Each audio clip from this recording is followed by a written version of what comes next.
Welcome to tonight's QI, where we're giving ourselves up to an evening of idleness and indolence. Joining me in the hammock with a large gin and tonic in this week's edition of Knitting Today, we have the inactive Ross Noble, the immobile Dara O'Brien, the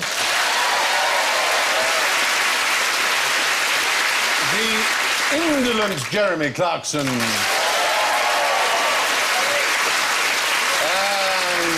the simply inoperative Alan Davis.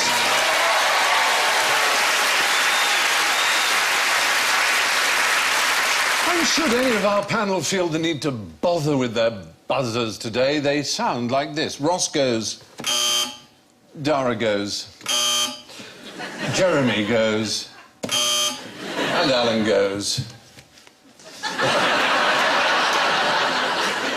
I'm gonna go.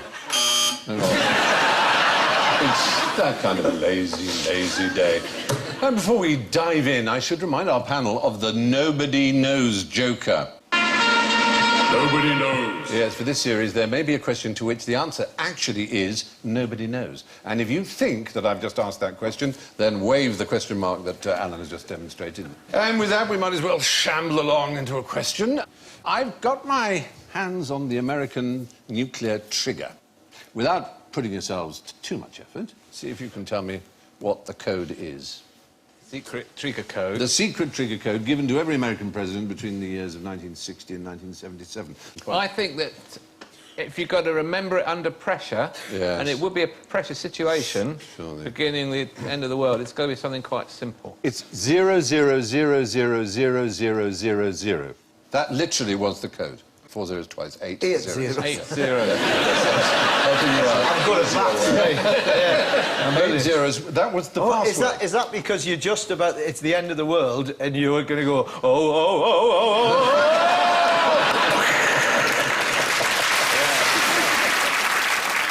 Did the president, when he's testing this, did he do the chip and pin, you know, that little dance you do when the shopkeeper just looking at you and you kind of go... I pretend to press. Or that,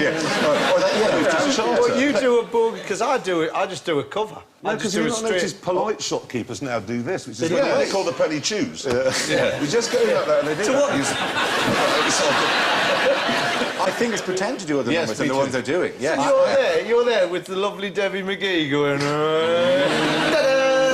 Do your number, but while you're doing your number, you say a different number slightly under your breath, so you look like a bit of an...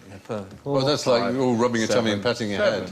Like Yes, that is clever. His number's 457. But because the people I always most hated at school were those who, when they were writing in a test, did that. Yeah. As if one cared about what That's dribble they wrote. because you're not an idiot. Oh, no. It's just such a creepy way of behaving. So I always just do like that, grandly make sure that my number is I published mine in The Sun once. I It went quite badly wrong. That was very I funny. couldn't understand it because they were complaining that everybody's bank details had been left on a train by a civil servant or somebody, and I thought, well, it doesn't make any difference because all they can do is make a deposit. So I published my number, and there you go, there's my bank account number. What are you going to do with that? And the Diabetic Society helped themselves to 500 quid. Wow.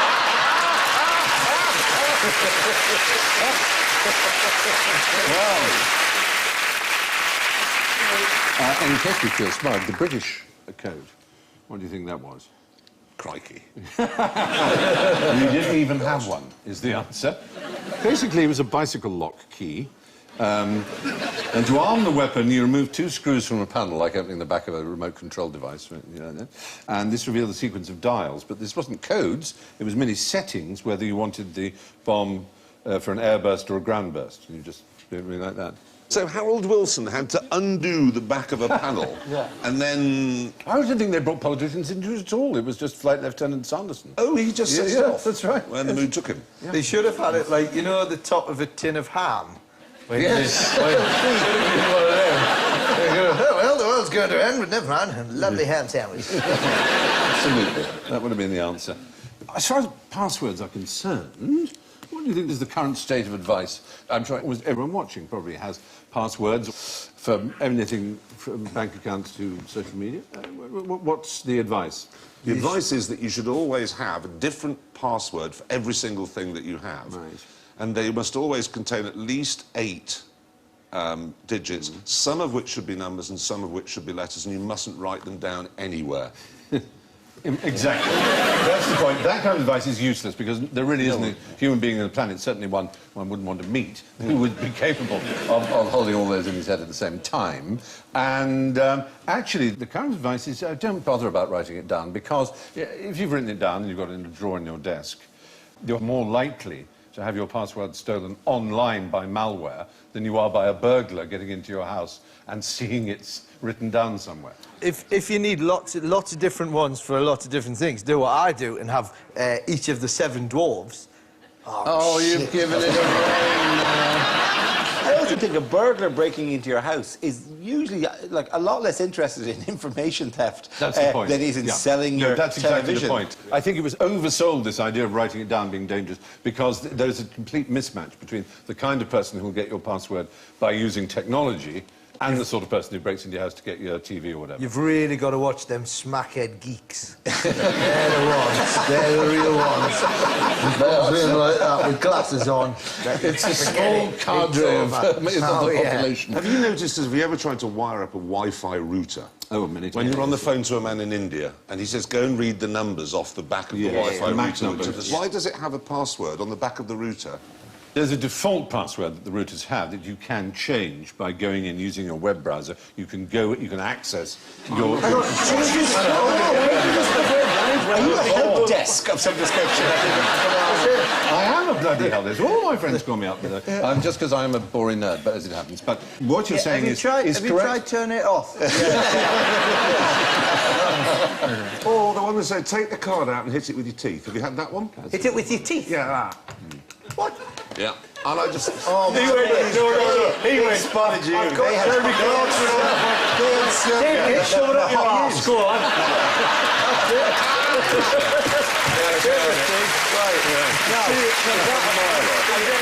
You know that petrol you love so much? Pour it on your head. Now, have a cigarette. Go on. The greatest danger when setting a password is thinking of a word that sounds cool at the time. Because you go, ooh, super spy. That'll be a good one. And suddenly you're in the mood where you go, oh, I'll have a whole other identity. That'll be amazing. I'll be the Raven. Or the Raven will be a good thing to protect. And you'll forget your spy name the next time you go to check your Hotmail account. Go, was it the Hawk? No. Was it the Eagle? No. Quick. I've never been able to read these incomprehensible bits of scribbly writing that you're supposed to reproduce to show that you are not a bot. You know, Catchkins are good. Yes, that's right. Catchkins are good. The favorite is the ones because apparently computers can't scan in and recognise a wavy 3 or can't tell a kitten from a rabbit. Which is the weird thing, because humans can naturally go, it's just, which of these are kittens? And you click, click, click, and then the rabbit. But the robots have yet to work this out. It's a web shaking. This is how we will win the war. Which of these cute animals do you like? I think you've got a problem if it says, come up with a password, and you're just holding up kittens. The computer's probably confused. I'd rub them off the screen. Is that not what you're supposed to do? Find as many kittens as the computer asks for. Present them as an offering. Lots of static electricity. Just leave them there. Put them up there. Do you know what? Static is only so strong. Over time, they will slowly begin to slide down. You know what? That's exactly why I do it. I have a kitten and a puppy, and then I sit there and I bet on which one's going to That's why I don't have a computer.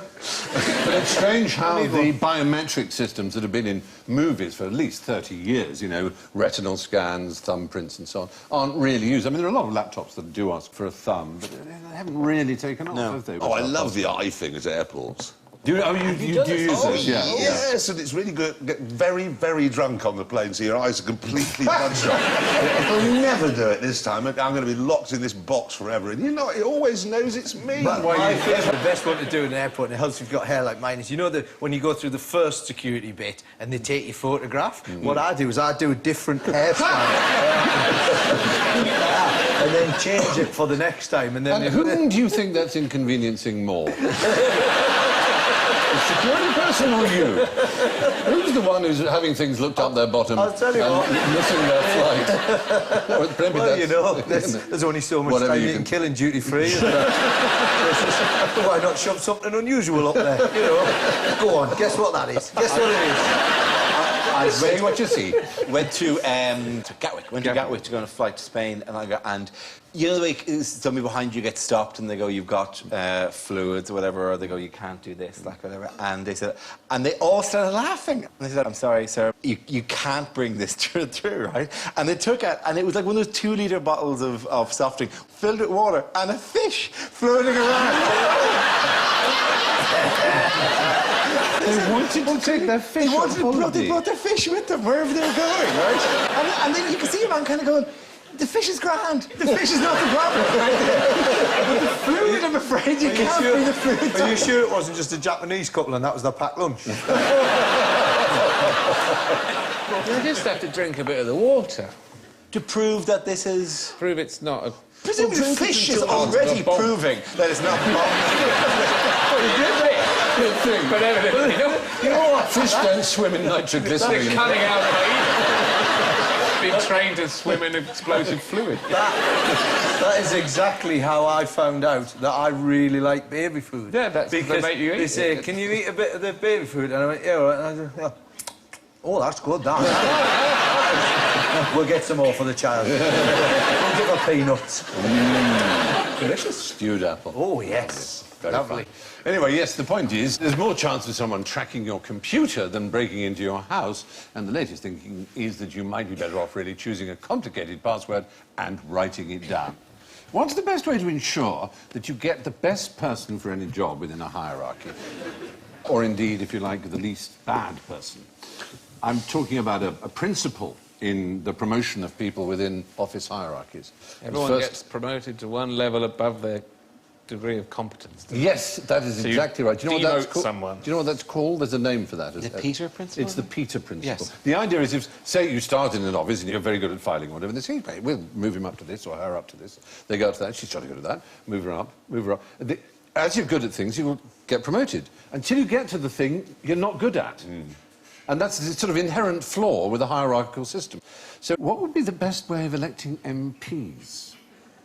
Obviously, people have fiddled around with types of, whether there's first past the post or AV or PR or single transferable vote. But there is a system which guarantees a certain number of things. It guarantees, for example, that powerful interest groups can have no influence whatsoever on the outcome. That's good. Unlike the current system, where elections are won by people who are good at winning elections, it does not favour the charismatic, the rich, the well-educated or the well-connected. Votes cannot be bought. It's impossible in this system to be corrupt. It's called sortition. It's what the Greeks used. And it is, quite simply, lottery. It is the same way we choose a jury. You are told it is your duty for a certain number of years to be a politician. And you're paid for it. It's a brilliant idea. Yeah, it is a brilliant idea, except for the fact that if it's a lottery, do you really want to find out who the MPs are going to be by Dale Winton pressing a button? Is that really the best? Obviously, Could be you. Look, everybody! Obviously, maybe I shouldn't have used the word lottery, but by a random selection of a citizen, essentially, that it becomes part of a citizen's duty for some part in their life to be involved in the process of government. How many times could you put it off before they made you do it? Like Well, that's an jury interesting service? point, isn't it? I mean, in Australia, they make you vote, don't they? Yes. And jury service, I'm not sure I've been let off jury service, as perhaps you would be, if you are a known face. Sadly, it doesn't wash anymore. Doesn't it? No.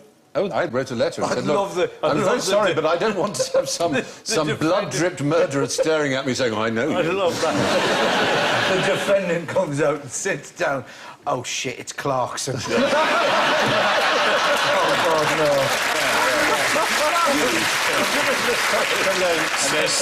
Sinks into his sombrero going, "I shall not get justice here." You don't have to believe that I agree with the crime. What are the chances of an Italian and a German and a Mexican all You're being... clearly guilty because you drive a Prius. The system they should have is they should just open the doors of Parliament and everyone just, like, piles in, and anyone who gets a seat, you're allowed to stay, everyone else out. When the music stops, Exactly. you sit down. The Speaker of the House with a mouth organ. But sortition is a genuine system that was genuinely used by the world's first really great democracy, Greece, and it seemed to work very well. They believed that the idea of a professional politician with vested interest was inimical to the idea of democracy, rule of people, ordinary people. And that But it was open to everybody, was it? Because there are quite a few people I've just thought of I don't want doing it. Yeah. well, mostly the ones who want to do it, which are the ones we have. I'm just more intrigued by the fact of it being random punters, but it being done like that Noel's house party thing, where the television shows you. You know, when they flash on, there'll be somebody sitting on a couch. If they then go, and the Minister for Education is John Smith in Cornwall, and they go, oh, shite. No. But anyway, it's worth thinking about, isn't it? It is a fascinating idea that we would have a duty to be politicians. It would stop us moaning quite so much. Why might it be a good idea to use your leisure time smoking 30 cigarettes a day, drinking explosives and eating dried blood? Why would it be? Yes. How might that help one? And indeed, in a strange way, possibly even lengthen one's life. We're in the war here, and there were black ops on both sides. And while we were in Italy, the Italians, who weren't as witless as perhaps we like to think of them as being as an enemy, they sent books of matches as gifts that would drop down on the Allied troops, and inside were little folded bits of paper.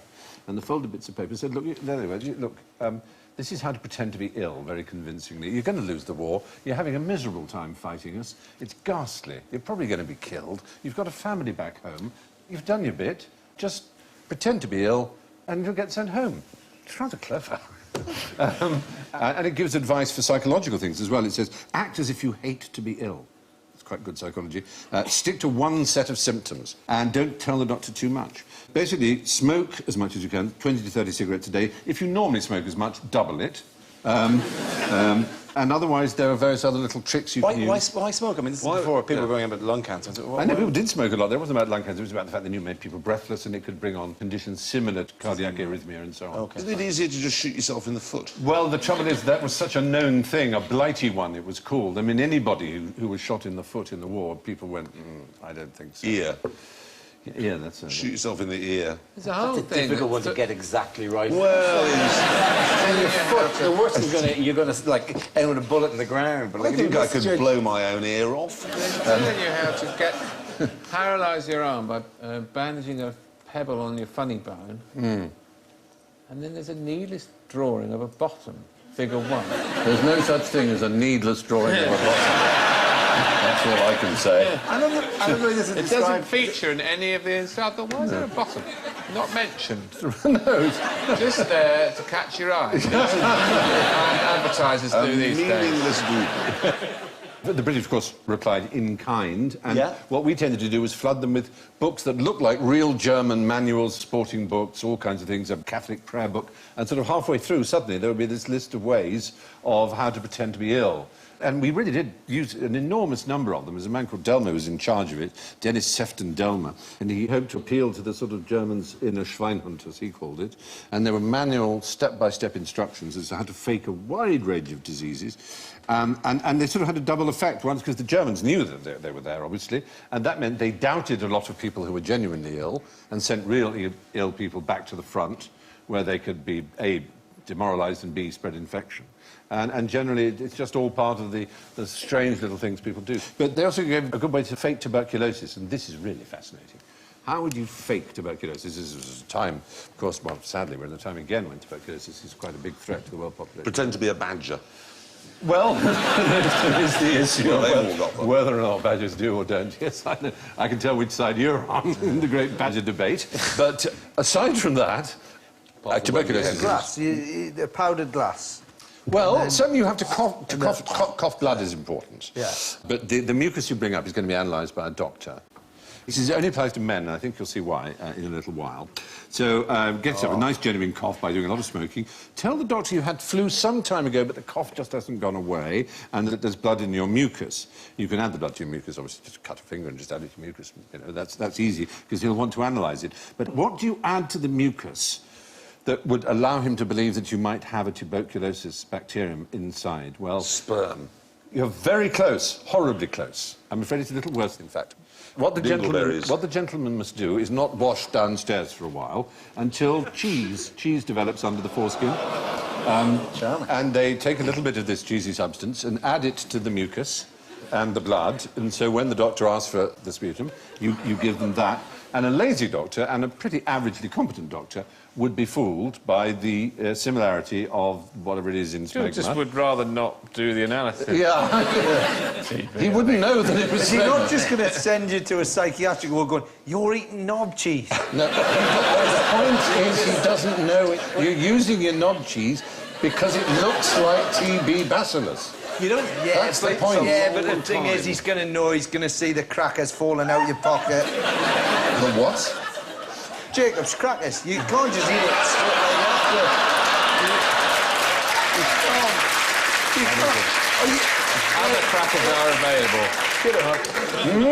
The worst conversation I've ever been in, ever. Ladies and gentlemen, this may be a television first, but I just want you to remember we are talking about a piece of history. We're talking about how people tried to malinger or pretend to be ill. We're talking Personal about hygiene is we're very talking about personal important. hygiene. We're talking about a fact. Some people may giggle when the word smegma or cock cheese is used on something. I think that's their problem, not ours. So, since we've got nothing better to do, what about a board game? Why was Alfred's game so much more successful than Alfred's other game? And that is Alfred, who is quite well... Yes, Scrabble is the answer. Alfred Butts his And name he was. sold out for bugger all. Well, it was an interesting story. He had the idea of the board and the 15 by 15 squares and the triple and double word and so on. And he made them himself. And in the early 50s, it was around in the shops of New York and it was a great success. It just so happened the chap who ran Macy's, the famous department store, he played it one Christmas and he went nuts for it. Absolute nuts for it. And the following year, it sold 4 million. It was the fastest and biggest growing game in the history of that genre of games. It just completely went wild. And all he got, I say all, was about $1,600,000, Butts, the inventor. But he never complained about it. He said it's perfectly fine. It allowed me to have a wonderful life, and he was proud of it. But he then produced another game, which he called Alfred's Other Game. And that, unfortunately, wasn't a hit, despite the lady in the black busty dress. The principle of the scoring is pretty obvious. He used the frequency of letters in English. The highest possible score you could have from one word has been worked out. I wonder if you know what that word might be. It seems unlikely. Well, it depends if you're heading. The highest I ever got was underpass on 2 triple word scores. That's very good. I did Bezique once and got sort of 200. Yes, you 200. would do. No, that was very lucky. Well, you would do underpass, though, wouldn't you? Underpass is good. All 3 words. Well, you've got to use all 7 because you get the plus 50. Yes, you've got to get the 50. But the most irritating thing about playing Scrabble with people is when they use words that aren't in common usage, that are in... They just, back in the early of this year, they announced that GRRL is now a word, but it isn't. No, it isn't. And I basically have my house rule, which is you can't use a word you don't know the meaning of. I just don't think it's fair. No, I go even further. Some people just learn lists of words. Okay. Well, why do it? Why put in a word that you Do you let people have the list of 2-letter words on the show? No. Joe is a classic case in point. I know it Playing with means you. love, but I never use the word Joe No. in conversation, therefore you can't have it. Or people who spell axe in the American way. Without the E. It's just no. Do you know the most commonly played word in Scrabble? Penis. No. It is in my house. It's rather thrilling. Gay. No, not gay. It's a good word. It's a fine word. That's 7. Even more 7 points. QI! Thank you very much. Key is the most commonly played Really? word in Scrabble. Because it's a Q that doesn't need a U, and you can just put it next to an I, and if it's on a triple letter, you're immediately scoring Yes, but well. it's not. It's the Chinese for the life force, as you know. Well, if you could possibly play the word, and obviously it would involve intersecting with many other words, because it's longer than 7 letters, if you could get oxyphenylbutazone, there is a technical potential score of 1,178. Just for playing that. And I bet you've done it. I've never played that. Is this called my bluff? Or No. Can I just point out, right? I'm highest- dyslexic. I've never played Scrabble. To me, playing Scrabble is essentially like decorating a bathroom. Oh, that is Finished. There are games of Scrabble that involve words like Bezique, and there are games of Scrabble that involve words like tits. And they do shattering stuff as you look back at the Scrabble board and go, God, we really aren't the sophisticated people we thought we were. The highest recorded single word is 392 for Kaziks, played by Dr. Quizzically Carl. would get you 400, I reckon. That's obviously counting any one of the Zs. Well, obviously, yes. So that's pretty good. But if you got it on two treble Yes, words... that would be the key, isn't it? It would be fantastic. All right, well, we're going to move on to something where spelling isn't quite so Is it important. Boggle next? I like that too. No, this is Monopoly. Strategically speaking, which are the properties that are best to buy straight away, if you can? Are they the ones that if somebody's in jail, people constantly end up starting That's the again? point. From If there? you get a yeah. 6 or an 8, which are the most likely throws you'll get from a double dice game, you're going to land on one of those as you move out of jail, which is rather appropriate because Vine Street, Marlborough Street and Bow Street are all streets which have in common... Courts. They used to have, yes, magistrates' courts in them. I think they're all actually now in disuse, but... And why is there a dog? Well, that's, you know... And a hat? Which one would you choose? You'd choose the car, I suppose. Well, it's just a car or the ship. Why would you... Who said a dog. You take a dog for a walk round Yeah, London. but I got a second. You'd go for the dog over the iron. I mean, let's be given a choice, you go, right, dog or the iron. In most scenarios, dog is a better option. True. Greyhound racing. Yes. Poof, they're off. Oh, the iron's lost again. Shit. Quick, the criminal's getting away. Release the iron. Johnny, I'm going to get to that formal occasion in the next while. What are we doing? Do we know how they arrived at the idea of an eye and a dog ship? Apparently, one of the theories is that these were all things that were on his wife's charm bracelet. His wife had a charm bracelet, the inventor of the game. She had a ship on her charm. Happy Christmas, darling. Here's an iron. She might To remind you of the indentured Yeah, servitude of our married life. Here's an iron. Now go walk the dog, my top man. My next question on idleness is, what did the Dormouse do on his gap year? There's a Dormouse, aren't they charming? They're sweet. I suppose this being QI, you know that probably the most obvious thing about a Dormouse is... They sleep in teapots. Well, there is... According to Lewis Carroll, they sleep in teapots. They're very which is- quiet. They're not mice. Obviously, And yes. they don't That's have doors either. Nor are they doors. They're neither doors nor mice. It's possible that the dorm is the key. It's the dormancy of them. Sleep. In fact, they spend so much of their time asleep. They're the only animal that will hibernate for 18 months sometimes. No, look at him asleep there. bless He's him. dead. Oh, shut That creature has been killed by those falling nuts now. He tried to pick it up. Boom. Got TB from a badger. They live a surprisingly long life for small What if animals. they sleep for 18 months? 18 They- months? what they do is they see how the harvest is going to be on the beech trees, like from very early in the season. And if they think they're not going to be many nuts this year, they just go, well, I'll sleep till the next fruiting season and see if that's a better one. And they eat as much as they possibly can. They put on huge amounts of body fat, and they can sleep for that length of time. It's quite astonishing. A strange animal thing I have, our house, you can see the river in the bottom of the garden.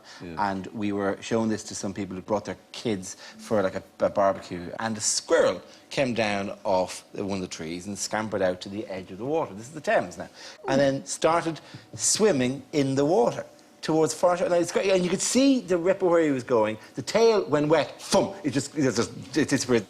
And we're all going, oh my God, this is fantastic. Look at the squirrel swim. And then all the parents go, Jesus, I hope he can swim all the way, because otherwise we're encouraging our children to look at a squirrel drown. Someone go out. Get out there just in case he doesn't make it. Yes. I'll go. And then the squirrels think, Jesus, they're coming from... But tell me it did make it. Disappeared from view, but then emerged at the point where the parents go, oh God, we have to explain death to these children from this thing. Emerges out of the water, shakes himself off, tail, thump, runs into the trees on the other side.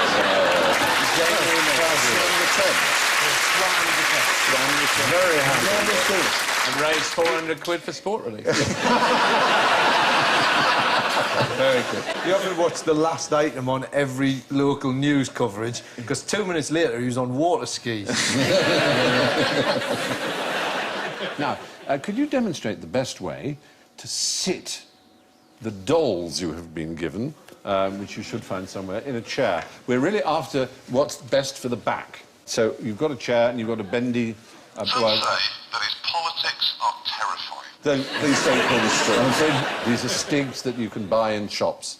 And you pull the Yep. string and Clarkson speaks. I can't think of anything that would give nightmares to children Yeah. more than... You're the best will in the world. You're not Woody from Toy Story. But what we're after is what Realise I you had a think, chair. what you seriously think is possibly the healthiest way to sit at a chair in an office. Well, I can reveal this is how the Stig actually sits in the chair. Yeah. So you've all gone for very unusual postures. Yes, I I love can't those. believe this. I love those. adverts. The head just came off mine and he revealed himself to be Action Man. I knew it. Well, you're all doing very interesting shapes. There you go. Yeah. That's good for his back, is it? Constantly Oddly just hovering. enough, Clarkson wins on that. Well, it's not difficult. They've Well, all just obviously, got the but no, you meeting. actually win because you're right, not just because you're least wrong. The idea was that sitting up straight was supposed to be good for your posture and good for your back. It's actually quite a steep backward, 130-odd degrees, is much better for you. They're the ways not to sit, that's the way to sit. It's a bit unfortunate you can often slip off your chair. It looks lazy, so bosses never like seeing people do it, but you can say it said on QI, so it must be true. I'm gonna slap. Or you can point to the research that has been done. I don't know if this is possible. You know how if you use a chair, like a lion tamer uses a chair, would that repel a cat? That's how you start, I guess. You Yeah. start with one of those Just on a one of cat, them. and then you build up through the feline species. Really? In working with the line, you start with a smaller chair? I would have No, with a work cat. You I start presume with a cat and a small chair. I would suggest starting with a lion, but with a really huge chair. No, you start with a small cat and a small chair. I see what you're doing. Use Stig to show me where the nasty man touched you, Alan. Stephen. No, dear. Well, let's put them all away now, children. Thank you. Good This must God. have been... Yes, go on. You know, I've got bloody Jim Henson next to me. Oh, look, actually, look. What we can do is we can have our very own mock execution. All you need now is a saw, and there you go. Oh!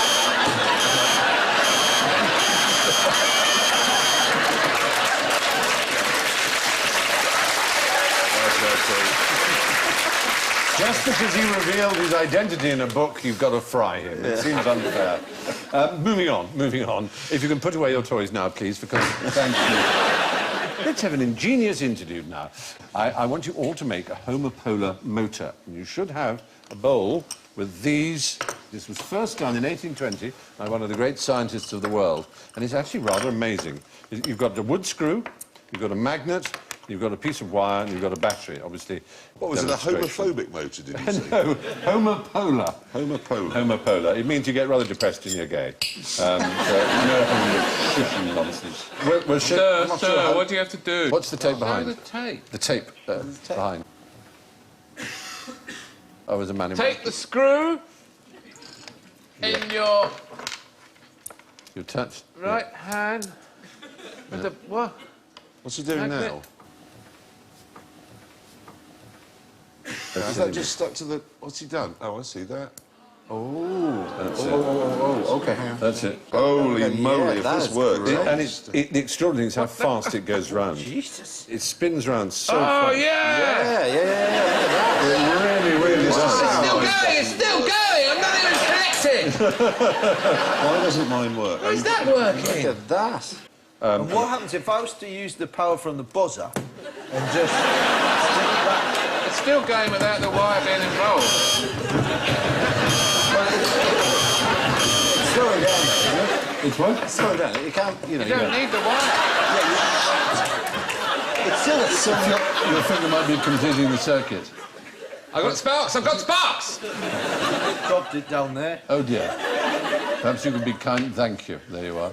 Michael Faraday demonstrated it all that time ago in 1820. So strong. And the ingenious thing about it is, as you see, that the speed at which it goes around, there's almost no friction. It goes around about 10,000 RPM. All right, now, into the ice-cold shower of general ignorance we plunge ourselves. So put your fingers on your buzzers if you could, and if they're still working, Ross. We live in a spiral galaxy, don't we? Yes, thank you. Fine. We live in a spiral galaxy called the Milky Way. How many arms does that spiral have? Yes. 2. No. Nobody Yes, you're right, we don't know. Very good.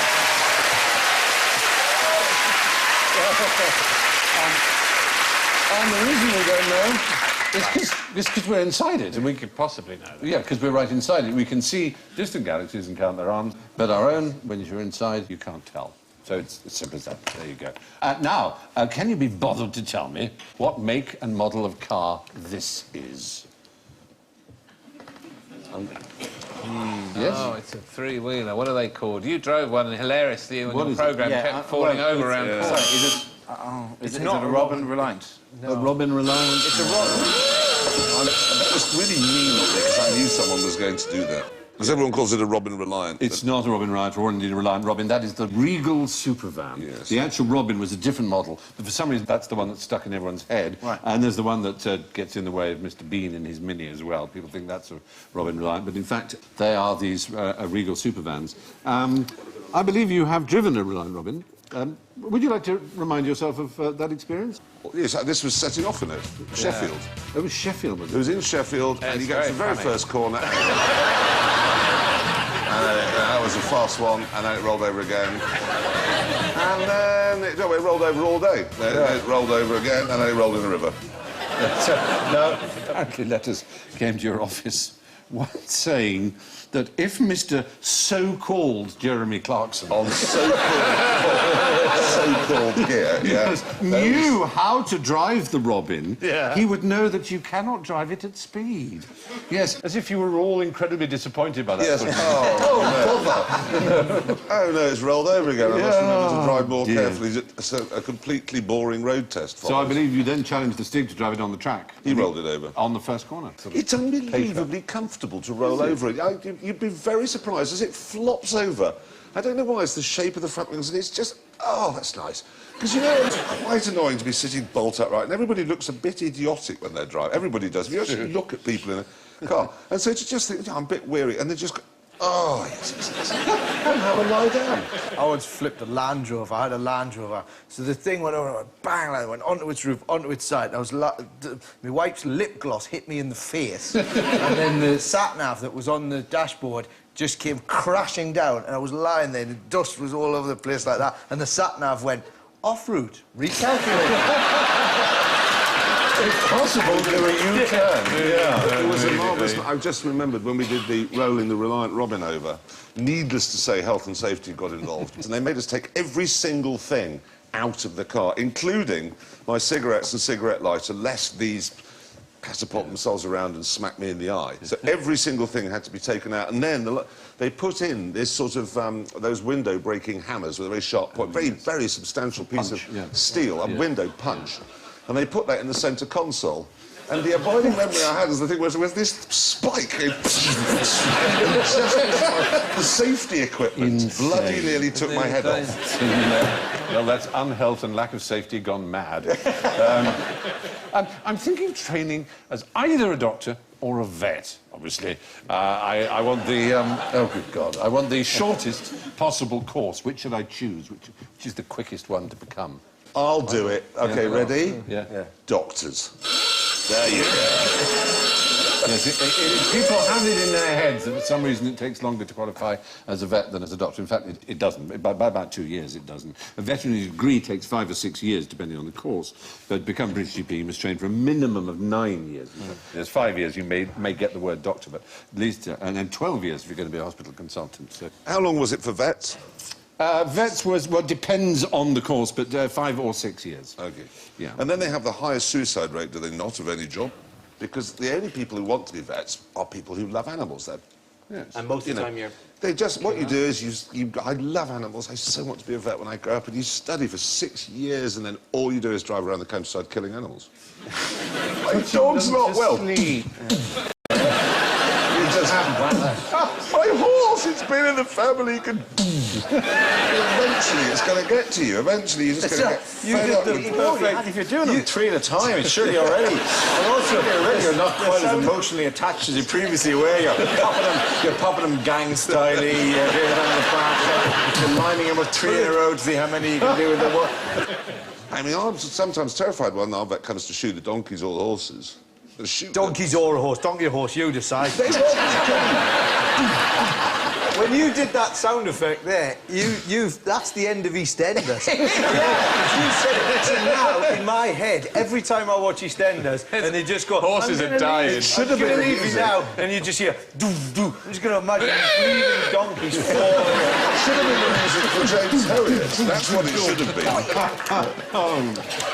And now, all creatures great and small. That's how it starts. Well, the fact is, it will take you at least 9 years to train as a GP, whereas vets can do it in 5. Now, which gets more from charity in the UK?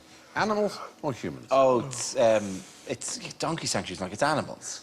Oh, No, we like to think of ourselves as an animal-loving thing, and we like to tell stories of how mad people have given huge sums to donkey sanctuaries or whatever, but in fact it always has been the case that far and away the most money we give is to human charities, and in particular one kind, if you can... Well, actually, children's charity. No, not children's charity. That isn't the Is it cancer. Oh, Obviously, some children riding on the backs of sick donkeys. Yeah, You give a lot more to animals than you do to the old. That may be true. Yes. They've just amalgamated the two major old people's charities, haven't they, the time? And I don't have those figures. Sorry, I'm I thought you did amalgamated animals and old people. Which would be what you've created there is a sort of what you've done. What you've done. They've got it with venison, and they're called old deers. Yeah.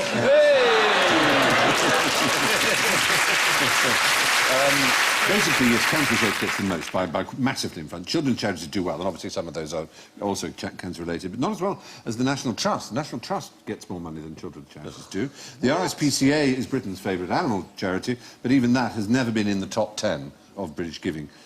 Which brings us ambling idly towards the scores and what reading they make. In last place, with an impressive minus 15, Dara O'Brien. And lounging lazily behind him on +1, Jeremy Clarkson.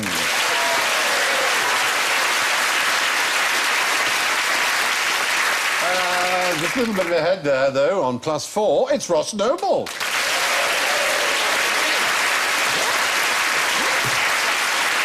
And in an episode which is all about indolence, who would ever have thought that the day would come when I'd say that our runaway winner with +12 is Alan Davies?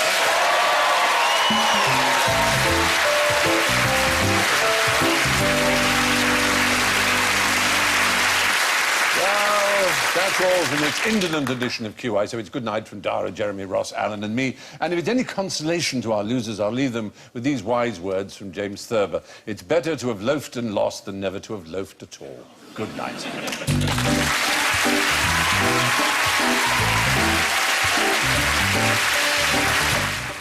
More funny stuff tomorrow night. The new series of episodes continues at 10. And tonight on BBC HD, a spot of music from Peter Gabriel, followed by the PGA Golf.